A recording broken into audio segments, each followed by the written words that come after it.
Hello and welcome to my review of the new Greggs Vegan Steak Bake. First of all, let's cut it open so you can take a look inside to see what this vegan steak bake actually looks like.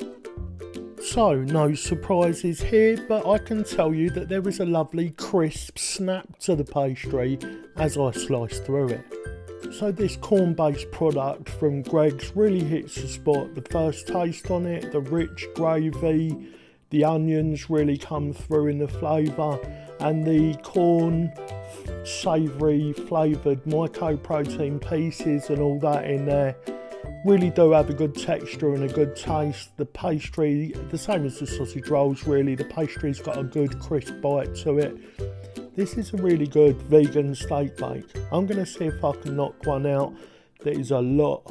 I'm going to see if I can knock one out. Sorry. I'm going to see if I can knock one of these out using my own recipe just to see how they compare. But I think for a commercial product that is making it easier for people to transition, Greggs is going to get a thumbs up for this one. If you tried it, let me know what you think. If you haven't already subscribed, please smash that subscribe button and I will see you all in the next video. Oh my, one has just had a VGASM.